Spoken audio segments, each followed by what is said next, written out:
E aí, pessoal? Boa tarde a todos. Boas tardes a todos. Vamos. Ah, hay bastante gente ingresando, ¿no? Todavía. Eh, Vamos a esperar que entre. A ver qué hora es ahorita. Ahorita ya son las 12:45. ¿Ya? Esperemos 5 minutos. 5 minutos y iniciamos la clase, ¿ya? Estoy finalizando acá una clase también con otro grupo.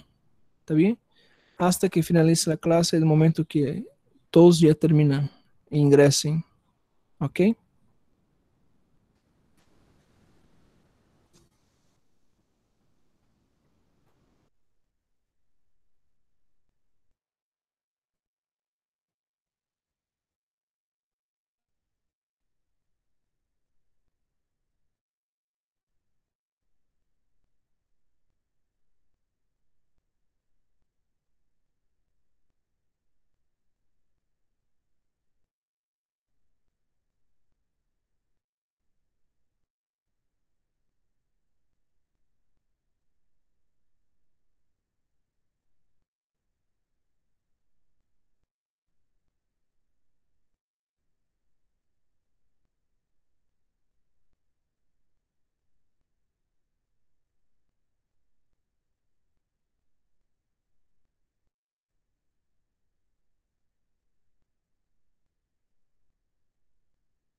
E aí, pessoal, boa tarde a todos, boas tardes a todos. Vamos iniciando mais uma classe. Vamos ingressando dentro do que é a enfermedade do esófago. Já.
Ok, vamos começar agora.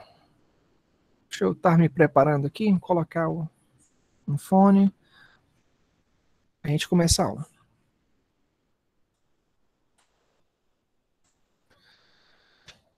Primeiramente, boa tarde a todos. Vamos iniciando mais uma classe. Quero saber se tem alguma pergunta em relação ao tema, se tem alguma coisa pendente.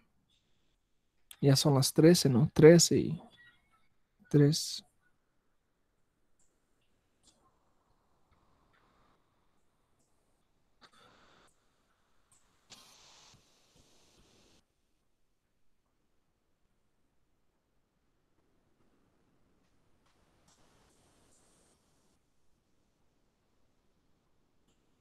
Há algumas pessoas que não estão conseguindo entrar, não, no grupo.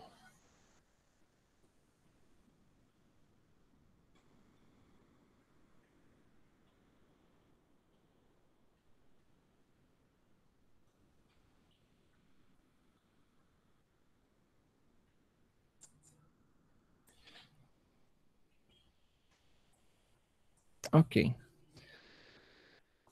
El día de ayer hablamos sobre una recapitulación, ¿no? Sobre lo que era la fisiología de la deglución. Y así conseguimos comprender acerca de cómo ocurre básicamente los problemas relacionados al esófago, ¿cierto?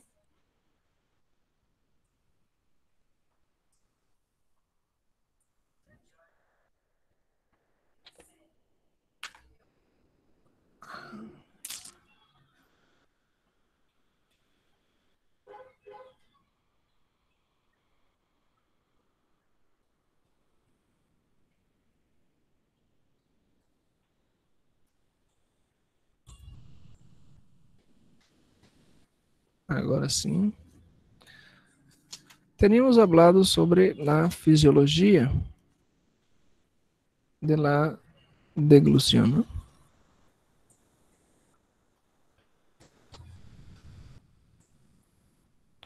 Pessoal, se não tiver gente conseguindo entrar, vocês me avisam, tá? Que eu faço até outro link aqui para a pessoa entrar, não tem problema.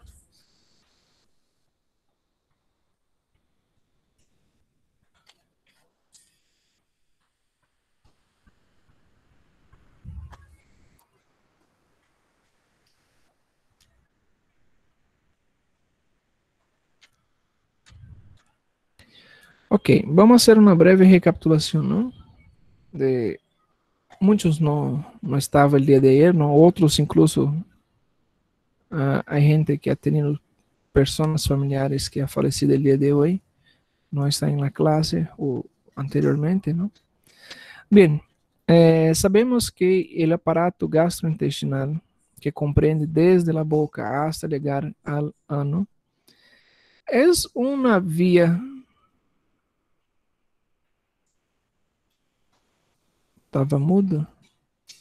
Ya. Bien, vamos a hacer una recapitulación acerca de la fisiología, ¿no? De gastrointestinal y recién vamos a entrar en la enfermedad. Primeramente debemos saber que, comprender que el sistema gastrointestinal, ¿no? Está formado desde de la boca, la cavidad oral, hasta el ano. Y a partir de ahí, nosotros conseguimos simplesmente obtener algunas funciones. Y cuando hay alguna interferencia en estas funciones o alguna interferencia en la estructura, sea una estructura anatómica, del punto de vista ou del ponto de vista histológico, no tanto anatómico quanto histológico, quando existe alguma alteração, o que nós vamos ter é alterações a nível dessas estruturas, não?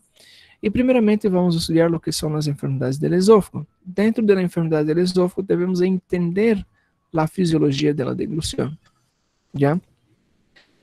Sabemos que o aparato gastrointestinal nos proporciona, además del suministro de agua, el consumo, la absorción de agua, también el suministro de nutrientes, ¿no? De electrolitos, electrolitos que nosotros ya estudiamos anteriormente, ¿no?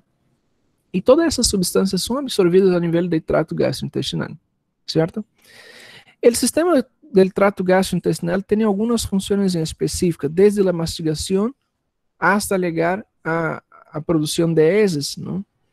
Antes de todo esse processo, também temos movimentos, ¿no? A largo do tubo, esses movimentos que se chamam movimentos peristálticos, ¿no? Que são controlados por um plexo miantérico e um plexo de mucoso, submucoso, ¿ya? O plexo submucoso controla o que é a submucosa e o plexo de Auerbach vai controlar o que é la parte muscular, ¿no? Entonces, desde cuando existe algún tipo de disturbio a ese nivel, podemos encontrar cualquier disturbio a nivel de tracto gastrointestinal, ¿ya? Son varias las razones para tener y obtenermos una enfermedad del esófago o de otra parte, ¿no? Del intestino grueso, delgado, del estómago. Y es eso que nosotros vamos a estudiar de hoy día, ¿no? Desde ayer, ¿no? Estamos estudiando para adelante. Entonces tenemos la enfermedad del esófago y vamos a estudiar también sus disturbios, ¿cierto? Pero para entender los disturbios, para comprender la fisiopatología de esos disturbios, debemos comprender la fisiología de esos, ¿ya? Entonces es responsabilidad del tubo gastrointestinal de forma general permitir el transporte de esos bolo alimenticio, quimo, ¿ya? De heces. Também é necessário ter a secreção de jugos digestivos, ¿no? E provocar a digestão de los alimentos. Luego, também proporcionar a absorção do produto de la digestão, a absorção de nutrientes, a absorção de aminoácidos, a absorção de cálcio, sódio, potássio, magnésio, fosfato, água, ¿ya? É necessário ter essa absorção.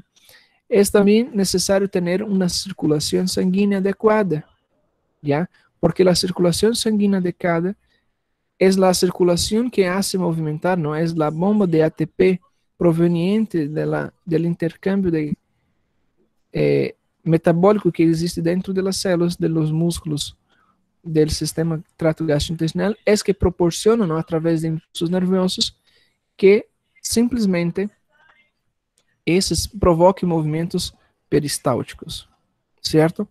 Então, uma vez que existem os movimentos peristálticos, existe um suministro maior de oxigênio. Existe um suministro maior, inclusive, de aporte de sangue. Creio que muitas vezes vocês já escutado, certo? Ha escutado, por exemplo, de la madre, não vai comer, está de estômago lleno, não tem que caminhar, não tem que nadar. ¿Por quê?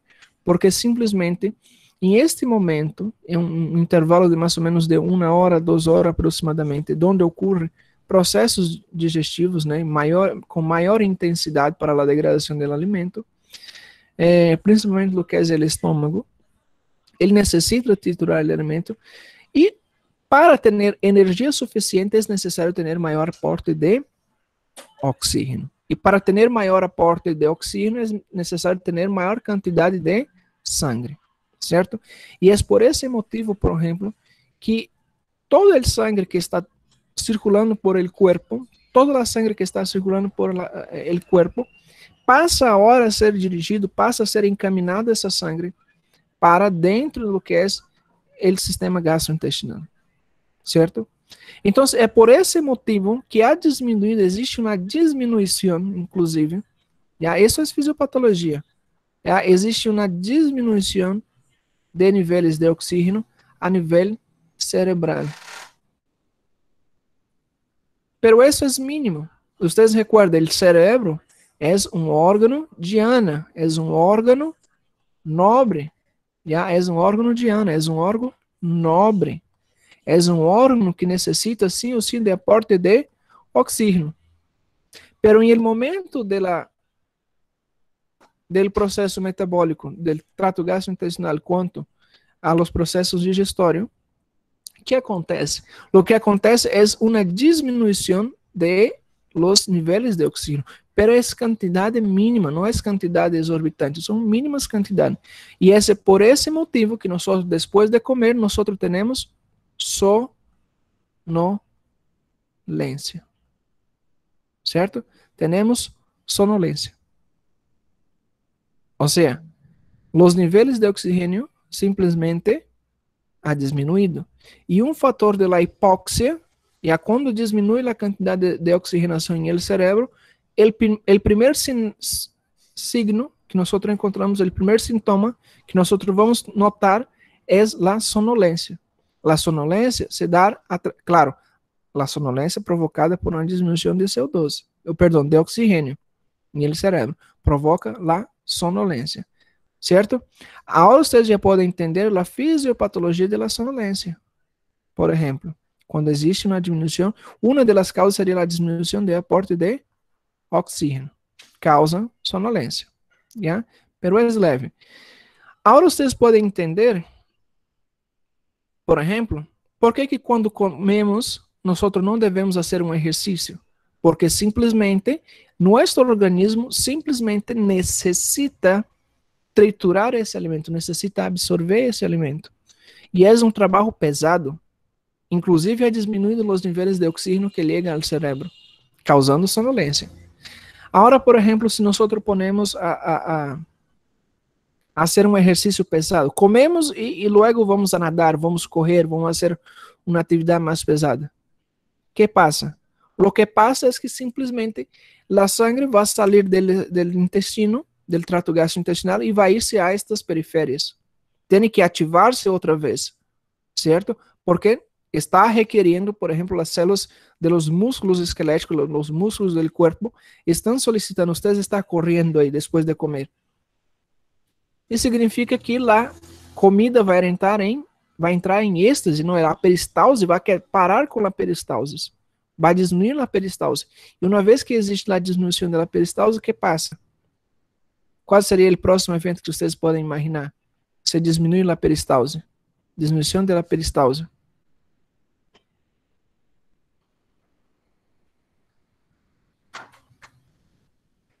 Uno de los motivos sería que el bolo alimenticio puede tener complicaciones, ¿no? Durante el transporte. Su transporte.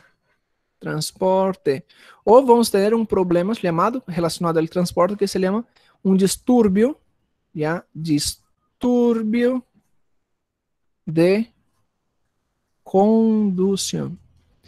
E isso provoca, sabe o quê? Se estamos falando de forma geral, assim, del trato gastrointestinal, provoca os famosos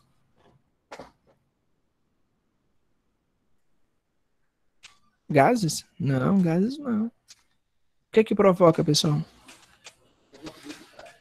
Os refluxos, doutor? Refluxos? Voltar a comida? que mais? O que pode mais acontecer? A pessoa pode morrer de quê? De que a pessoa pode morrer? Broncoaspiração? Pode broncoaspirar? Não, mas ela estava correndo. Lembra que ela estava correndo? Congestão, doutor? Exatamente. Congestão. Então a pessoa pode morrer de congestão. Mas aí vocês, se vocês forem procurar, né? Se vocês vão buscar nos livros lá congestão, se vocês buscam congestão, não existe? Congestão intestinal. Essa é uma nomenclatura popular, por se acaso.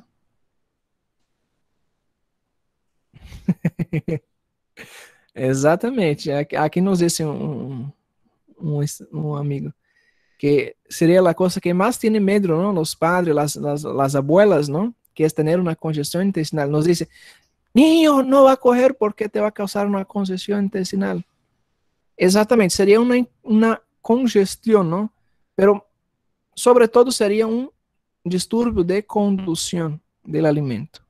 ¿Ya? ¿Por quê? Porque simplesmente donde deveria ter peristalse, ter movimentos de absorção, de condução del alimento, vai ter simplesmente agora um fluxo direcionado a outras atividades. Tá bem? Então, seria isso. Certo? E simplesmente o que estava aí em peristalse pode, inclusive, formar microtrômbulos. Microtrômbulos. Certo? Então, vai provocar microtrômbulos. E é o microtrômbulos que vai matar o paciente. Tá bem? É o mesmo que vocês agarrar e mandar sangue a uma determinada local e depois retirar a sangue. Sempre vai quedar algumas células aí. E essas células vão coagular e vai formar microtrômbulos e isso simplesmente vai provocar o infarto mientérico. É um infarto enterano, um infarto das vísceras. Já? Por se acaso eu vou mostrar aqui um infarto das vísceras. É feio. Já vamos no Google,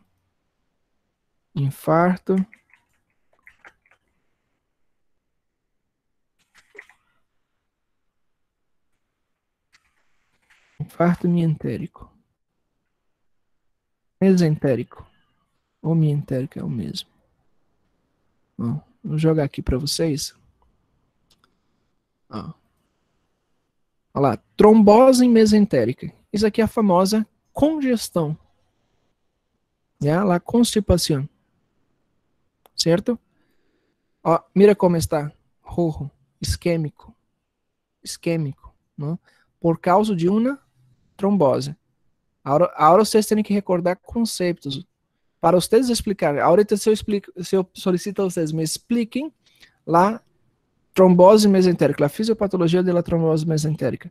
A trombose mesentérica é causada por uma obstrução dos vasos sanguíneos e essa obstrução se ha dado simplesmente por vários motivos. Um desses motivos seria a ingestão de alimentos, não? E posteriormente o paciente a fazer um exercício pesado, uma atividade pesada. E simplesmente retirado a sangue que estava aí, ha provocado microtrômbulos e esses microtrômbulos ha obstruído a luz, o passagem de sangue. E outra vez que a sangue vuelve, simplesmente o tejido vai estar isquêmico, vai estar muerto. Oi.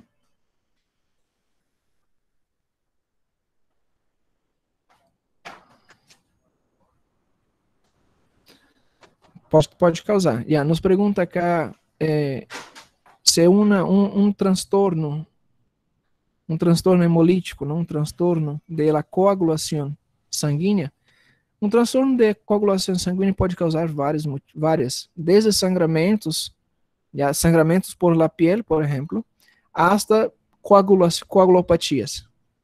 Tanto a um extremo quanto a outro extremo.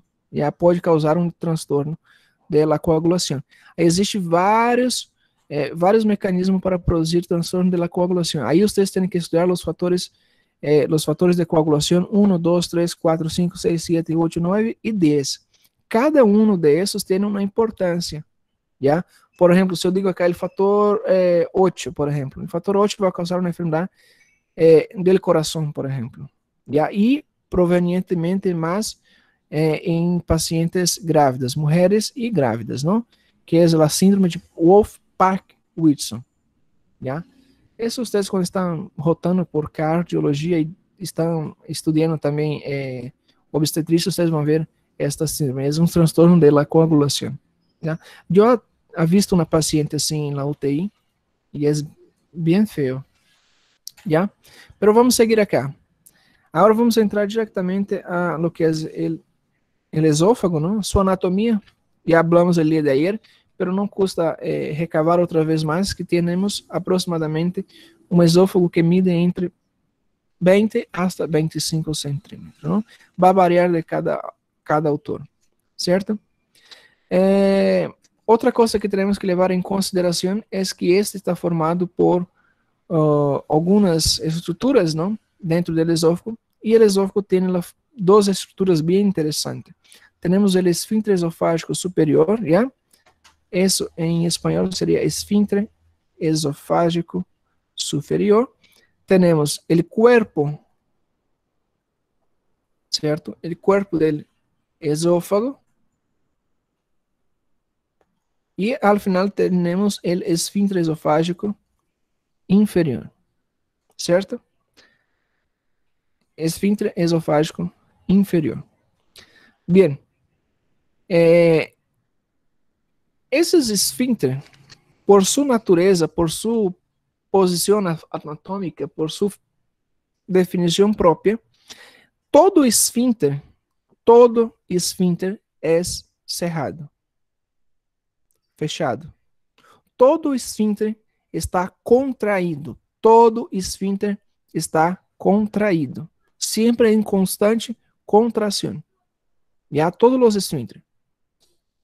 Seja el esfínter esofágico inferior, seja el esfínter esofágico superior, seja la válvula iliocecal o el esfínter anal, siempre vai estar contraídos. ¿Está bien? Anatomicamente, histologicamente, temos esta contração. Agora, histologicamente, essa contração, o que provoca essa contração? Essa contração é provocada por reações, ¿no? De ATPase, em la qual tem maior produção de energia, e esses músculos, ¿no? Que formam os músculos esfincterianos, promovem a contração. ¿Está bem? Existe incluso uma maior irrigação e uma inervação especial para a contração desses músculos.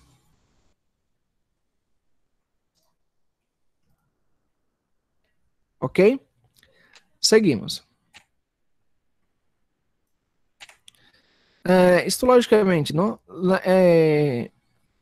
Devemos tomar em consideração que todo o trato gastrointestinal está formado por algumas estruturas, não?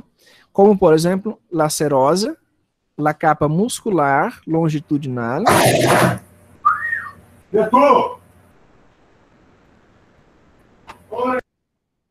Já está formado por essas capas. La serosa, a capa muscular longitudinal, a capa muscular circunferencial ou circular, a capa submucosa e a capa mucosa, certo?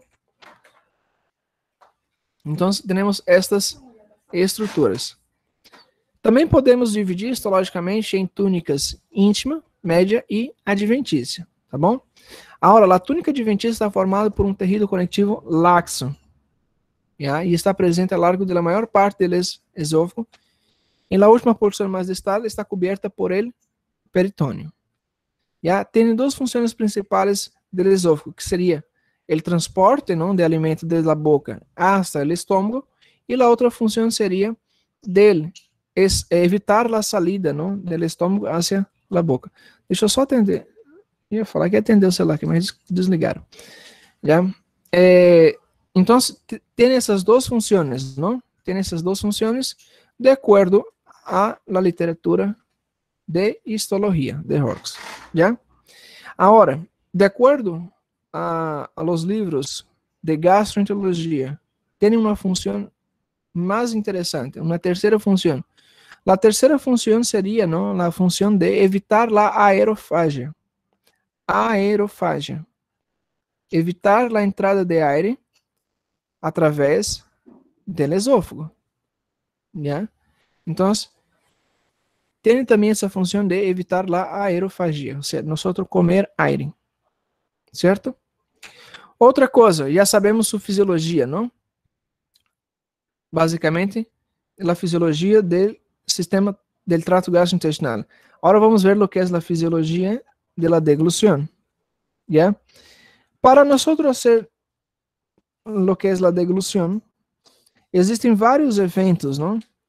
Existem vários eventos desde a ingestão do alimento hasta o que ocorra a deglución. Certo? Existem vários eventos. Primeiramente, nós mastigamos o alimento. O alimento é produzido um bolo alimentício. E se chama bolo alimentício a partir do momento que tem contato de saliva, ou seja, há uma incorporação de saliva, também há uma incorporação de amilasa e lipasa salival. ¿Ya? Amilasa e lipasa salival. Tá bem?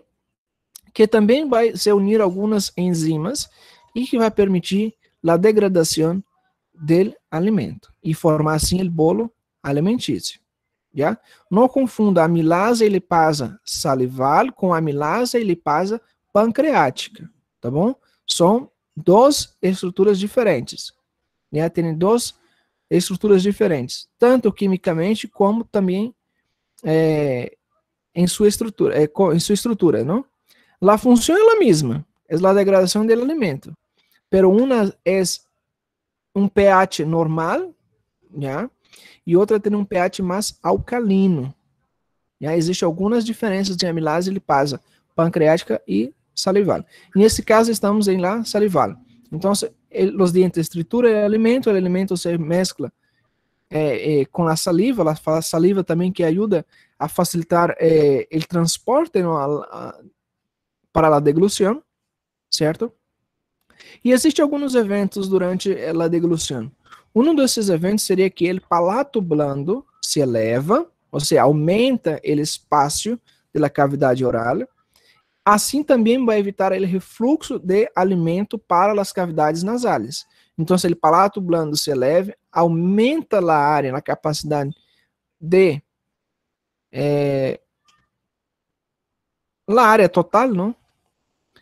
A área total.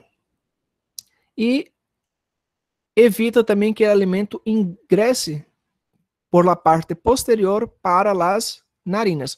Quando esse movimento, mira só, quando esse movimento não ocorre, que passa? O alimento passa por la nariz. Às vezes, vocês, creio que já passaram com vocês. Vocês comem e simplesmente por algum movimentos incoordenado do palato blando não se elevar, simplesmente passa alimento para a cavidade nasal. Tá bem? Certo? Agora, se eu solicito a vocês, me explique a fisiopatologia em la qual o alimento sai por la nariz. Qual seria a fisiopatologia? Qual seria a complicação aí? Quais seriam os eventos que antecedem a esse procedimento? Seria a não elevação do palato blando. Tá bem? Listo. E aprender outra fisiopatologia. Seguimos. Os pliegues palatoflaríngeos, já os pliegues que estão mais atrás, de ambos os lados da faringe, eles se desplazam para o centro, certo? E formam uma hendidura que vai impedir que o alimento entre para a faringe posterior. Posteriormente, as cordas vocais que estão na nasofaringe, já temos a orofaringe, a nasofaringe e a laringofaringe, tá bem? Recuerden que a laringe tem 3 porções: orofaringe, laringofaringe e temos orofaringe, nasofaringe e laringofaringe, tá? De cima para baixo. De arriba para baixo. Orofaringe, nasofaringe e laringofaringe. Já são 3 estruturas dentro da faringe. O que passa? Dentro de lo que é a faringe, já, e la orofaringe, ocurre que las cuerdas vocales, ya que están localizadas ahí, simplemente se cierra, ya, se aproxima, y los músculos del cuello, del pescuezo, ¿no? Del cuello, se van para arriba, o sea, y permite así la deglución. Y en ese momento, claro, la lengua, ¿no? Que es formada básicamente de unos 10 músculos, la lengua está empujando por movimentos involuntarios, está empujando el alimento para atrás, de la orofaringe para la nasofaringe. ¿Está bien? Y ahí simplesmente existe una estructura, ¿no? Que nosotros llamamos de glotis, que va a impedir el paso del alimento para dentro de la tráquea. ¿Ok? Y ahí tenemos simplesmente la iniciação dos movimentos peristálticos. Quando existe esse passo de alimento, já a língua, quando está empurrando o alimento, já começa a produzir movimentos peristálticos. Ativa os movimentos peristálticos. Já? Então, com a ativação dos movimentos peristálticos, temos dois tipos de movimentos peristálticos. Um movimento, não, peristáltico se chama movimento peristáltico primário, que seria a continuação da onda de la deglutición. Posteriormente de la deglutición, ¿ya? Luego después de la deglutición, nosotros tenemos el peristaltismo, ya voy a poner una P, peristaltismo primario, ¿cierto? Que sería luego después de la deglución. La lengua empurra, hay activaciones ahí de mecanismo de presiones, y esos mecanismos activan terminaciones nerviosas, que por su vez provoca como resposta a um movimento peristáltico. Seria um movimento peristáltico primário, já? E esse se inicia aí na fase de la faringe, certo? E esse se atravessa por todo o segmento hasta alcançar o estômago. Então, nós temos um movimento peristáltico. Outro movimento peristáltico seria o movimento peristáltico secundário.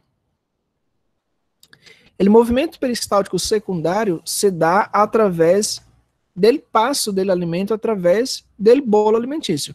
Recuerda que eu falei que o esôfago é um músculo, certo? Recuerda que ele disse que o esôfago é um músculo? Já está meio chueco acá, não, está um pouquinho torto aqui, mas não leve em consideração. No momento que passa um bolo alimentício acá por el esôfago, ele se abre, certo? E está aí ocorrendo movimentos peristálticos. Os movimentos peristálticos permitem movimentos de ondas, em la qual isso permite conduzir o alimento durante o trayecto do esôfago, do trato gastrointestinal, não somente do esôfago, certo? Quando o movimento está literalmente dentro do esôfago, ele vai ativar mecanismo, vai ativar sensores que estão localizados na parede do esôfago. Então, na parede, supongamos que isso seria a parede, e aí temos, por exemplo, sensores de baropressão. Os sensores de baropressão ativam a segunda ola, a segunda onda de movimentos peristálticos, que são chamados de peristaltismo secundário. E isso é simplesmente devido à distensão do esôfago, ok? Então, a primeira se dá através da deglução, através do passo do que a língua empurra o alimento, ao momento de passar por a laringe, de la epiglotis, automaticamente já provoca, desencadena outros eventos. Um desses eventos é os movimentos peristálticos primários. E uma vez que o alimento está passando, está sendo transportado hasta o estômago, não? O estômago vai estar aqui abaixo, simplesmente agora, nós já vamos ter os movimentos peristálticos secundários. Certo? Compreendido hasta aí? Maravilha. Se entendemos esses movimentos peristálticos, podemos entender a outra parte. Certo? Sua composição, lo que está acá, é simplesmente a composição de las fibras. Como está compuesto o esôfago, não? Aí temos, está formado de uma mucosa, está formado de Mucosa está formado de muscular circular, muscular longitudinal e adventícia. Certo? E lo que é também la serosa, não? Nos falta, la serosa.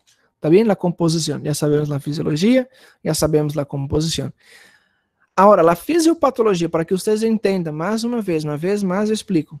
A fisiopatologia são eventos que não deveriam ocorrer ou são eventos que desencadenam uma enfermidade.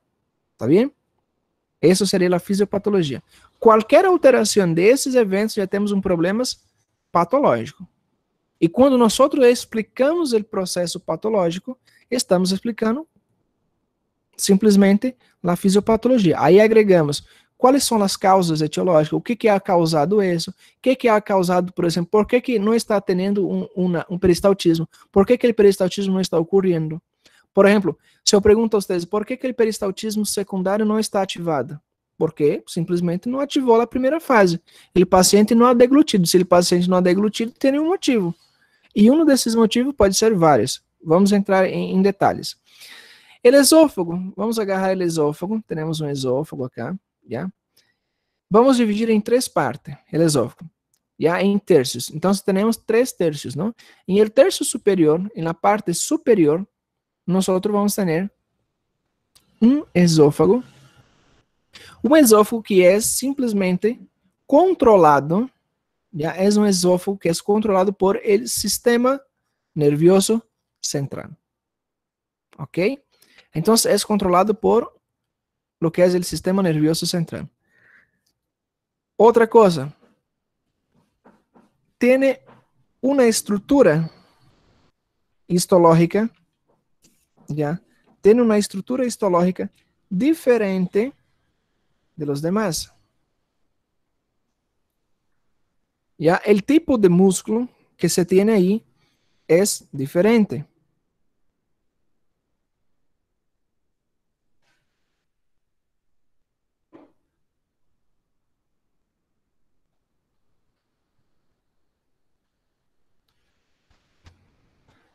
¿Cierto?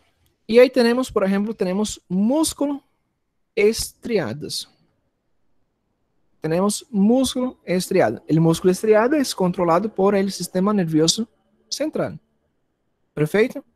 Ahora, en los 2 tercios inferiores, que serían esas 2 partes que nos faltan, nosotros vamos tener un músculo que es un músculo liso. ¿Ya? Es un músculo liso.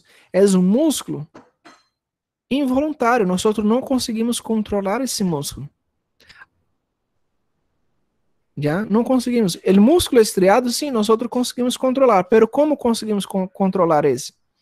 Se nós temos eventos anteriores que provocam os movimentos do músculo estriado, se nós não provocamos esses eventos anteriores, significa que não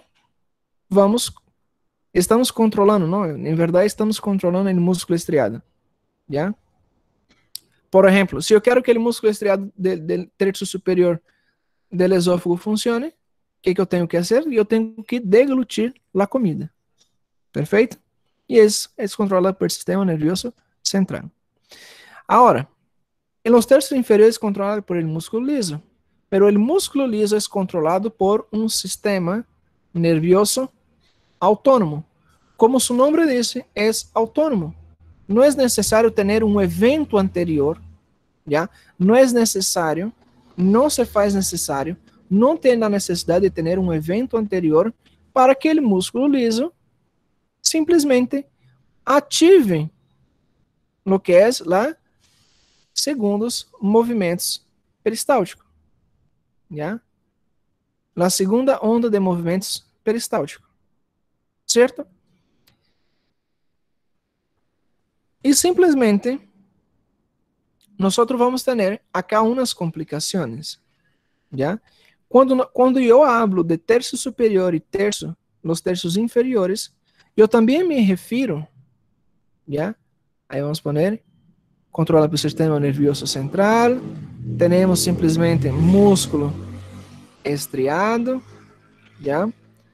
E simplesmente, quando nós temos acá alguma enfermidade que causa problemas na deglução, são problemas relacionados a problemas neurológicos.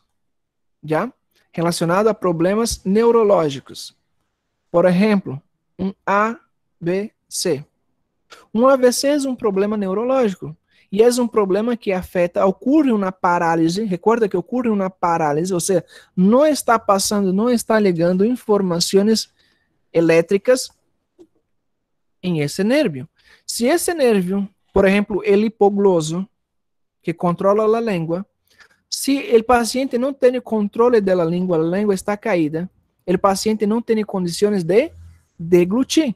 Se o paciente não tem as condições de deglutir, significa que não vai acontecer o próximo evento. Qual seria o próximo evento? Vocês que estão atentos, qual seria o próximo evento? No momento que a língua está empurrando o alimento para dentro da faringe. Que movimento seria esse? Peristaltismo primário. Exatamente. Nos disse aqui que seria um peristaltismo primário. Exatamente. Se eu pedo para vocês, me explica a fisiopatologia, e aí eu vou solicitar, me explica a fisiopatologia de uma complicação da deglução primária. Ou seja, a deglução, uma complicação neurológica. E, doutor, temos um paciente com AVC, já? Seguramente esse paciente com AVC, vamos, na história, já vamos contar uma história? Já vamos contar uma história. Se eu tenho, qual seria a fase final? A fase final seria um problema da condução do alimento, não seria, por exemplo, isso se chama disfagia, quando existe um desconforto. Procurem a terminologia de disfagia. Seria uma disfagia de condução. Perdão, uma disfagia de transferência. Transferência. Por que disfagia de transferência? Seria uma complicação, seria um problema de deglutição que não ocorre o peristaltismo adequado por uma disfagia de transferência. O que estamos transferindo? Estamos transferindo o alimento que está na boca para o esôfago. Já? Como está isso? Isso não ocorre, nós chamamos de disfagia de transferência. Então, o ponto final seria uma disfagia de transferência. Agora pensamos aqui, vamos fazer a fisiopatologia reversa. A fisiopatologia reversa. Sabemos na fisiologia. Fisiologia são os eventos normais que acontecem. Agora vamos buscar quais seriam os problemas que antecedem. Se eu tenho uma disfagia de transferência, anteriormente significa que eu tenho um músculo estriado que é controlado por el sistema nervioso central. A pergunta é, que alterações do sistema nervioso central podem acarretar, podem nos proporcionar uma disfagia de transferência? Todos os problemas neurológicos, qualquer estresse, qualquer um que vocês pensem. Mas vamos utilizar um AVC. O que causa um AVC? Então, teremos aqui um AVC. AVC. O que causa um AVC? Vocês têm que me explicar o que causa um AVC. Um AVC, que é causado por um AVC? É um acidente vascular cerebral. Causas de AVC. Busquem causas de AVC no Google aí. Pode jogar no Google mesmo. Causas de AVC. Principalmente aterosclerose, hipertensão. Então, quais são os eventos que antecedem um AVC? Uma aterosclerose. Uma hipertensão. Se junta a aterosclerose mais hipertensão, que temos? Recuerda que a aterosclerose é uma formação de placa de ateroma? Recuerda? É uma placa de ateroma, e esta placa de ateroma simplesmente tem aí grande quantidade de triglicerídeos, e que esta placa de ateroma se é formado devido a um aumento da hipertensão, porque ha produzido lesões em endotélio, ou seja, lesões em la parede dos vasos, e uma vez que a pessoa tem, exato, e uma vez que as pessoas têm hipertensão, provoca lesão nos vasos, vai provocar lesões, e as lesões que vai provocar as lesões, vai provocar um acúmulo de placa de ateroma, ou seja, acúmulo de lipídios. Se eu tenho um acúmulo de lipídios, é porque a pessoa que ha tenido antes de ter um acúmulo de lipídios En la sangre, ¿qué tiene en la sangre? Tiene un aumento de triglicérido. Tener un aumento de triglicérido. LDL y LDH. Colesterol bueno, colesterol malo. Aumento de colesterol. Significa que para tener un aumento de colesterol es una persona que obesa, seguramente es una persona obesa. Y una persona obesa geralmente es o quê? Una persona sedentária. E uma pessoa sedentária leva a todos esses problemas, certo? Então, para ter uma aterosclerose, para produzir um AVC, significa que essa placa de ateroma se ha soltado, essa placa se ha desprendida, se ha soltado e ha tenido uma obstrução de los vasos sanguíneos a nível cerebral. Então, no momento que ha ocorrido uma obstrução de los vasos sanguíneos, ha provocado que uma alteração também a nível nervioso. ¿Por quê? Porque o cérebro, quem controla o sistema nervioso central? Quem controla? O cérebro. Se há um vaso sanguíneo que não está ligando sangue, que passa? Alterações sistêmicas. E uma dessas alterações que é? Não passa informação elétrica. O cérebro não manda informações elétricas. O cérebro está isquêmico. Isquêmico. Uma área do cérebro está afetada. Uma área do cérebro simplesmente está afetada. ¿Ya? Porque simplesmente ha tenido um trombo, tem um trombo aí, ¿ya? Um trombo que se ha desprendido de uma placa de ateroma, de uma aterosclerose, e ha obstruído a passagem. E o cérebro está simplesmente em hipoxemia.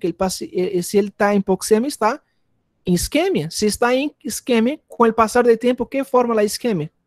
O que a isquemia forma depois, patologicamente? Quais são os eventos de uma isquemia? Seria uma morte celular, provoca uma necrose. E se provoca necrose, estamos falando da morte dele terrível. Se estamos falando da morte dele terrível, significa que vai passar informações elétricas para esse músculo estriado aqui que estamos falando? Nos vai ligar informação aos músculos estriados do terço superior do esôfago? Essa é a pergunta. Liga informação aí? Se o sistema nervioso central está comprometido por um AVC? Não liga informação. Se não liga informação aí, que vamos ter em um paciente com AVC? Vamos ter uma disfagia de transferência. O paciente vai ter a língua pesada. Assim, se vocês buscam em AVC, em los livros de epidemiologia, diz que a língua está pesada. A língua é como se pesasse como 50 quilos, a língua do paciente. O paciente está em cialorreia, o paciente simplesmente baba. Muita produção de saliva, não há controle. Uma simples saliva não consegue deglutir o paciente. Porque vocês sabem, não? Quantos litros de saliva nós tomamos por dia? Quantos litros de saliva? Aproximadamente 1,5 litro de saliva. Uma simples saliva não consegue deglutir o paciente. E estamos falando de uma disfagia de transferência. Perfeito? Agora já sabem qual seria a disfagia de transferência? Se eu pido, me explica a fisiopatologia da disfagia de transferência. Vocês já sabem. Listo. Então, isso é a fisiopatologia. Recuerden o trabalho que eu mandei para vocês fazer acerca da fisiopatologia? É isso. Assim se faz a investigação. Se eu digo a vocês, vocês sempre têm que responder por quê. Por quê, como? Por quê, como e como ocorre? Por quê, como e onde? Sempre. Tem que responder. Se eu pergunto a vocês, o paciente tem uma disfagia. Eu pongo olhar para vocês um diagnóstico. Pongo um caso clínico em seu exame e pongo, o paciente tem uma disfagia de transferência. Por quê? A primeira resposta é porque o paciente tem problemas em el terço superior do esôfago. Muito bem. Agora, por que o paciente tem problemas em el terço superior do esôfago? Que esse terço superior não está permitindo a passagem e a formação de ondas peristálticas. Ah, doutor, é porque tem algum problema neurológico. Muito bem, maravilha. Agora me explica por que e como e onde o problema neurológico afeta o esôfago e o terço superior. Ah, doutor, é porque o terço superior está inervado por y controlado por el sistema nervioso central. Aí por quê? E por que causa uma disfagia? Doutor, é porque em el terço superior está formado de um músculo estriado. E esse músculo estriado é controlado pelo sistema nervioso central. Muito bem, maravilha. Pero e por que ocorre a disfagia de transferência? Não me é respondida. Ah, doutor, é porque seguramente o paciente tem um problema neurológico. Muito bem. Agora eu pergunto, quais são os problemas neurológicos possíveis que podem causar alterações? Ah, doutor, todos os eventos neurológicos. Maravilha. Agora me explica. E eu pergunto, não, vocês, já, me dê exemplo de um problema neurológico. Ah, doutor, Parkinson. Já.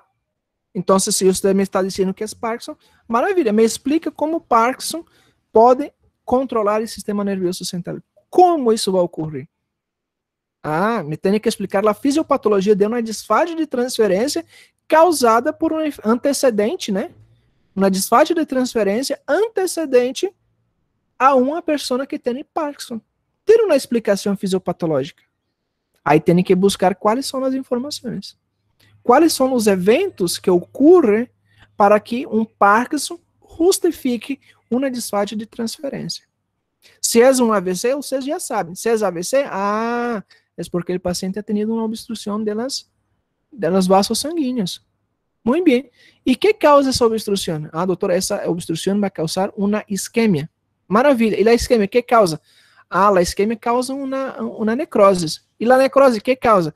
A necrose simplesmente, como necrose é a morte celular, não sabemos por conceito que necrose é a morte celular, existem vários tipos, não é necessário entrar em detalhe, já? Pero, temos aí um trombo que simplesmente está obstruído, não? O trombo, tem que saber a origem do trombo, incluso, porque o trombo pode vir de várias formas. ¿Cierto? Yo no hablé de eso. ¿De dónde nosotros podemos tener trombos? Formación de trombos. Podemos tener formación de trombos ¿dónde? En las arterias y en las venas. ¿Cuál sería la origen del trombo? ¿Tiene cómo saber? Tiene cómo saber. ¿Cómo yo sé que es un trombo venoso y cómo es un trombo arterial? Hay cómo distinguir. Los trombos venosos simplesmente es provocado porque la persona tiene trombosis profunda. E a trombose se dá por uma insuficiência valvular de las venas. Certo? E simplesmente há uma tortuosidade de las venas, que seria as varizes. As válvulas estão incompetentes. Recorda que deixa eu apagar aqui. Recorda que as venas têm algumas válvulas. E estas válvulas, aí vamos pôr uma vena, e estas válvulas controlam o fluxo que está subindo para os pulmões. ¿Recuerda? Muito bem, aí pode ter formação de trombos. Os mesmos trombos da placa de ateroma. Só que há uma diferença. Um é venoso e outro é arterial. Se é venoso, nós vamos ter uma complicação a nível pulmonar, porque os trombos, ¿dónde estão indo? Os trombos estão indo a los pulmones. E que eles vão provocar? Vão provocar um tromboembolismo, e a tromboembolia pulmonar. Então, uma tromboembolia pulmonar causa que? Simplesmente uma isquemia, outra vez, de los tejidos alveolares. Certo? E isso vai impedir o aporte de oxigênio. Se está impedindo o aporte de oxigênio, vai legar oxigênio a nível cerebral? Vai legar? Não. Vai provocar aí uma isquemia cerebral. Pero uma isquemia provocada por um AVC? Não, porque não tem um acidente vascular cerebral. Já? Vai ser um AVC isquêmico. Secundário, já? Um AVC isquêmico secundário a um tromboembolismo. E um tromboembolismo secundário à formação de placas de ateroma. E isso se deu através de, outra vez, dieta, hipertensão, diabetes. Outra vez voltamos ao mesmo assunto. pero los eventos ha cambiado. Agora, se eu solicito a vocês, me explica a fisiopatologia de uma disfagia de transferência causado por um trombo venoso. Ah, doutor, el trombo venoso, seguramente a pessoa tem já seus antecedentes, diabetes, hipertensão, síndrome metabólico, né, de forma geral, tem uma síndrome metabólica. Ha provocado uma lesão, a incompetência das válvulas, a incompetência das válvulas e a êxtase da sangue ha provocado a formação de êmbolos. Este êmbolo, por algum motivo, houve um desprendimento. Já tem que saber quais são os eventos que acontecem antes de um desprendimento de los êmbolos, já, ou de los trombos, como vocês querem chamar. Há várias causas para desprendimento de êmbolos. Uma simples caminhada, um simples fato de vocês viajar 3 horas seguidas em el bus, pode ser causa. Viajar de avião, a pressão barométrica é outra. Já? E o trombo simplesmente se desprende. Ou então, se uma cirurgia, a pessoa entrou na cirurgia a ser uma cirurgia de poner prótese mamária, por exemplo. E 3 horas depois da cirurgia, o paciente, como estava o paciente? Estava echado, deitado. E isso ha provocado. O anestesista, o que ha provocado o anestesista? O anestesista diminui a frequência respiratória, o anestesista diminui a pressão cardíaca, a frequência cardíaca, para quê? Para os vasos simplesmente se vasoconstritar. Se os vasoconstritar, a pressão está diminuída, vai diminuir os riscos de sangramento. Ah, então se a sangre não vai circular, perfeito. A sangre não circula. A sangre está em êxtase. Êxtase significa parada. Se a sangre está parada em êxtase, o que provoca? Se uma sangre está acumulada, a sangre não se movimenta, o que provoca? Um coágulo. Se forma um coágulo. E o coágulo simplesmente, depois que vuelve a circulação normal, que provoca, depois de uma cirurgia de uma mama, aponido prótese, bonito, chique, que é provocado? Vai provocar, o trombo se vai desprender em aproximadamente, depois da cirurgia, hasta 2 anos depois da cirurgia, o trombo pode se desprender. 2 anos depois existe risco de morte súbita, sem causa aparente, e provocar um tromboembolismo pulmonar. E o tromboembolismo pulmonar que vai provocar? Vai provocar um AVC isquêmico. E o AVC isquêmico vai provocar o quê? Simplesmente não vai controlar, não? Simplesmente não vai controlar o que é o terço superior do esôfago. Listo? Se a pessoa tem a suerte del tromboembolismo for focalizado, a pessoa se salva. Se é focalizado, é localizado, atingindo somente um lóbulo. Pero se entra nos 2 pulmões e é mais generalizado, é morte. É morte súbita. Diagnóstico, abre o cadáver, autópsia, e só na autópsia consegue saber a causa da morte súbita. Simplesmente morreu. Já? Classificação de Gold. E a los que têm Goldman e ASA. ASA, risco. ASA 2. Já? ASA é a Associação Americana de Anestesiologia. Classificação ASA 2. ASA 2 são os riscos possíveis, a probabilidade de uma pessoa morrer depois de uma cirurgia. Já? E aí tem tromboembolismo pulmonar. Tem cirurgias eletivas. Agora, como eu posso ajudar, como eu posso evitar que ocorra a formação de trombos e evitar possivelmente um tromboembolismo pulmonar, evitar que ocorra um isquemia, evitar que ocorra uma disfagia de transferência nesse paciente, se é que sobreviva.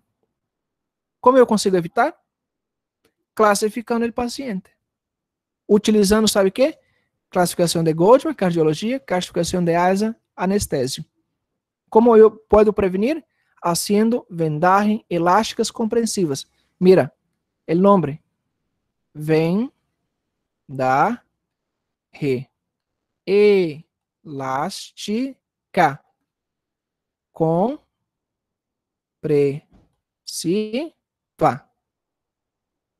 ¿Ya? Vendajes elásticas comprensivas en la pierna. Desde las puntas de los dedos hasta ¿cómo se llama?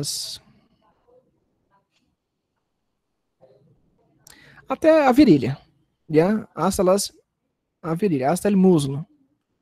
Virilha, muslo, ¿ya? Ok? E incluso, vendaje elástica compressiva é indicação para paciente que tem trombose venosa profunda. ¿Ya? ¿Para quê? Para controlar. E essas vendagens elásticas ajudam a sangre tem a tendência a subir, não? E as vendagens evitam a sangre bajar e evita também a sangre estar em êxtase. Se evita estar em êxtase, evita a formação de coágulo. Se evita a formação de coágulo, previne o que é o émbolo. Se prevenir o émbolo, evita também o passo do émbolo para os pulmões. Isso é a nível venoso. E nas artérias, o que mais vai acontecer nas artérias? As artérias simplesmente podem afetar os órgãos diretamente. Quando tem um evento arterial, quando existe um evento arterial, um êmbolo arterial, simplesmente o êmbolo afeta diretamente o órgão. Aí sim provoca um AVC, já? Um AVC, provoca um infarto agudo dele, miocárdio, provoca um infarto mesentérico, o que estava mostrando a vocês ahorita, provoca infarto de qualquer órgão que vocês imaginar, qualquer órgão, afeta diretamente o órgão. Afeta os pulmões? Não, não afeta os pulmões. ¿Ya? Solamente vai afetar os pulmões. Isso seria a exceção, seria excepto, os que não gostam de excepto, os que não le gusta de excepto, essa seria a exceção ao caso. Os eventos arteriais raramente afetam os pulmões, ok? Agora, os eventos venosos, 100% é pulmão, 100%, porque o único órgão que a sangue passa, o primeiro órgão que passa a sangue com este êmbolo é o pulmão. Então, ele já queda ali em los pulmões, não?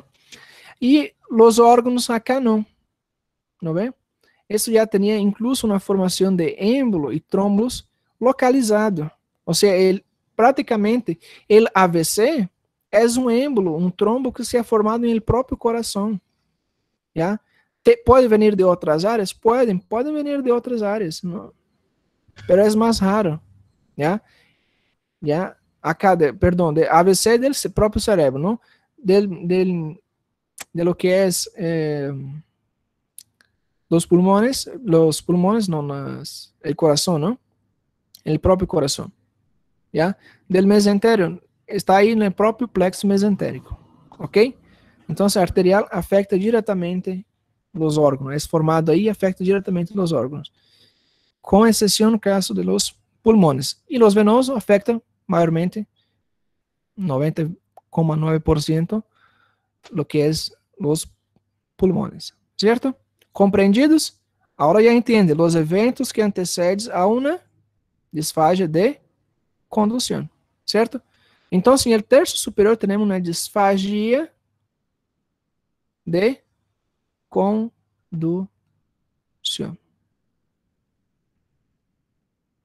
Que hora terminou essa aula, pessoal? Agora eu estou perdido.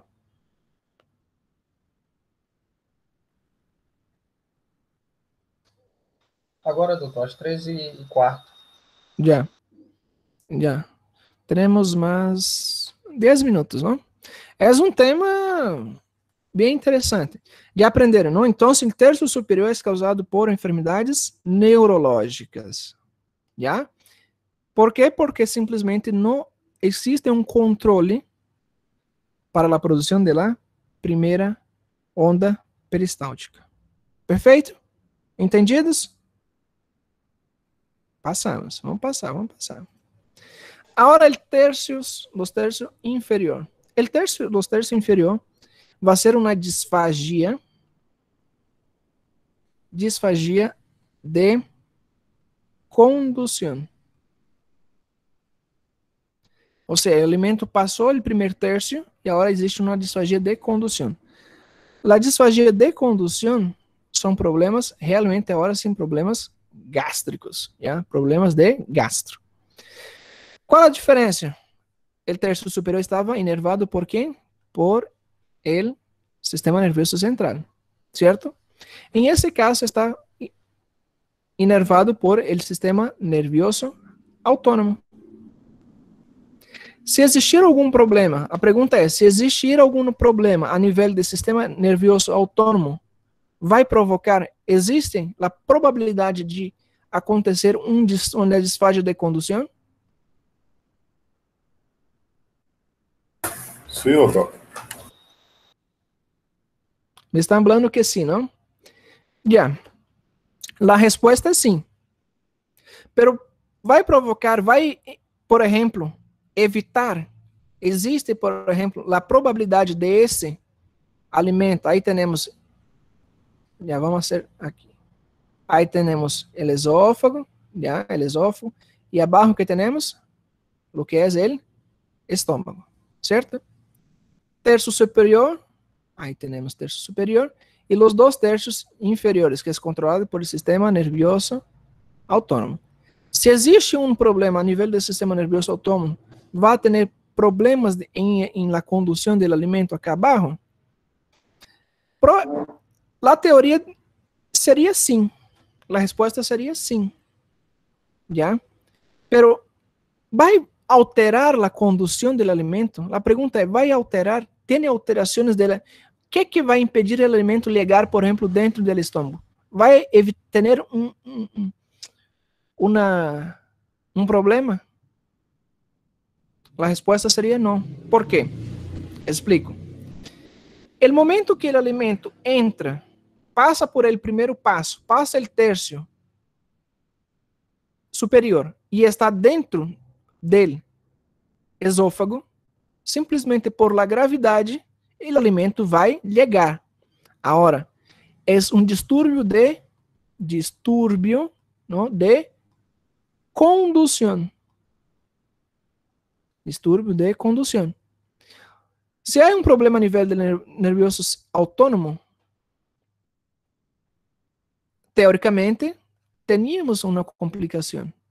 Pero essa complicação não vai afetar, não vai impedir que o alimento chegue dentro do estômago. Diferente do sistema nervioso central, que simplesmente o paciente não consegue deglutir. Ou seja, o alimento jamais vai chegar no estômago. E recuerda a função do estômago? Qual é a função principal? Transportar o alimento da boca, não, da faringe, hasta o estômago. Uma vez que o alimento, o bolo alimentício já está dentro do esôfago, o que vai ter é um distúrbio de condução. Simplesmente vai ter uma alteração del tempo. Ok? Alteração del tempo, pero não existe um impedimento. Não existe impedimento para ter aí a condução do bolo alimentício hasta o estômago. O paciente nos vai referir que tem um entalo. A pessoa está entalada. E a pergunta é, qual seria a tradução? Alguém que me pode ajudar? Para espanhol, qual seria a tradução de entalo, que está entalado? A pessoa está como se tivesse uma obstrução, aí retroesternal, no pecho. Atorado. Atorado, já atorado seria. Exato, seria atorado. Essa seria a palavra. O paciente nos vai dizer, doutor, eu me sinto atorado. ¿No ve? Estou entalado. ¿Ya? Estou entalado. Então, se vocês têm um paciente que come um alimento, hace uma refeição, e o paciente diz a vocês, doutor, eu estou atorado, estou entalado, automaticamente vocês vão associar com um distúrbio, que é um distúrbio de condução. ¿Ya? Esse é o principal signo clínico. Entalado. Atorado.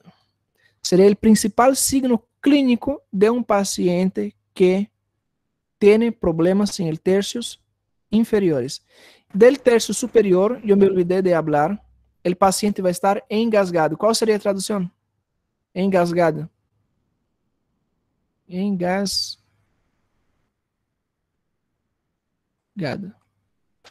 É um engasgo.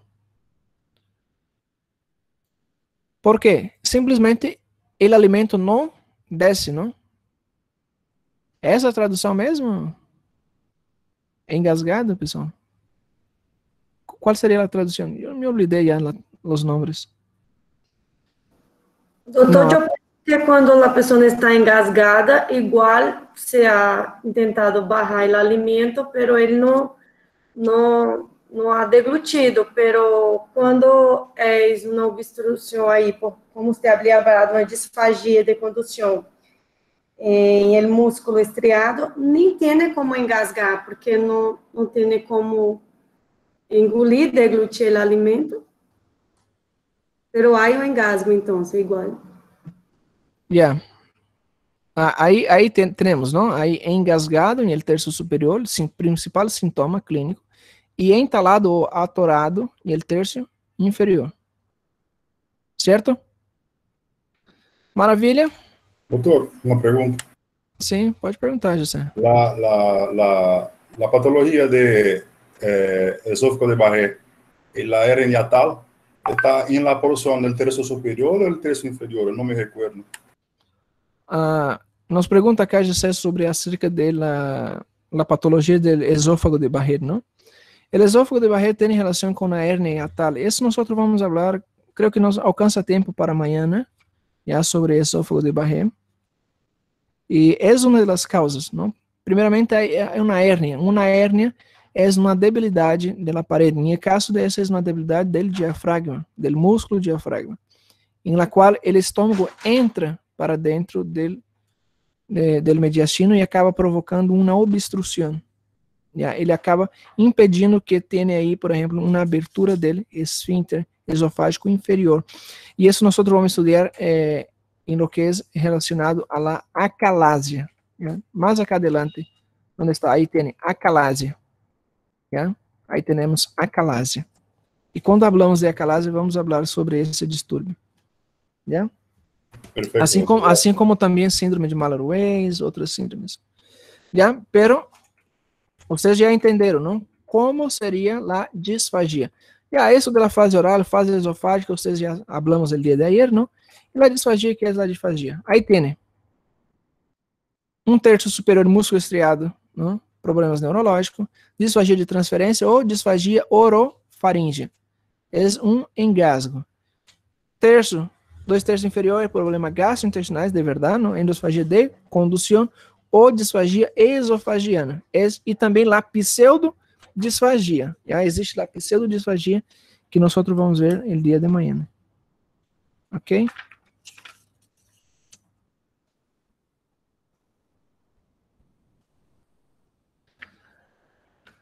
Certo? E existe outro distúrbio, não? E para finalizarmos, existe a dispepsia. Eu quero que vocês aprendam bem esses dois termos. Disfagia é dolor e dispepsia tem relação com ácidos.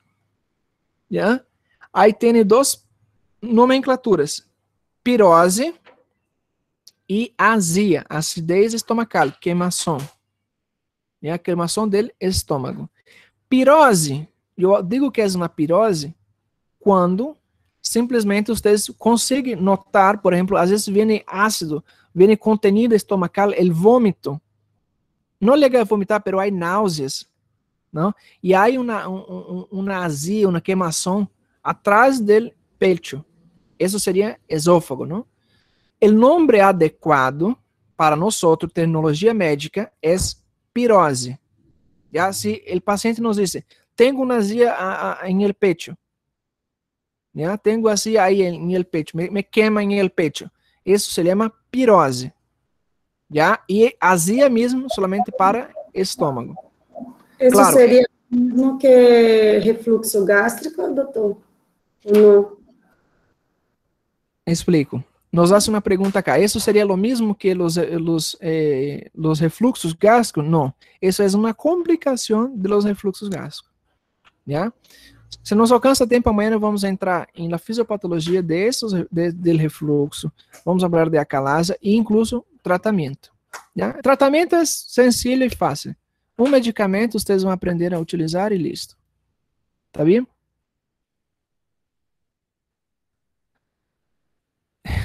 Sí, Jackson.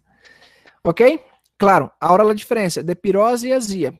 Para nosotros, pirose es en el esófago. Azia, acidez del estómago, quemazón es en el estómago.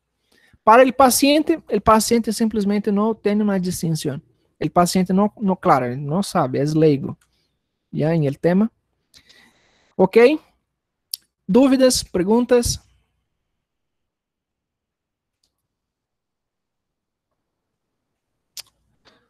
Já, maravilha. Então, mañana,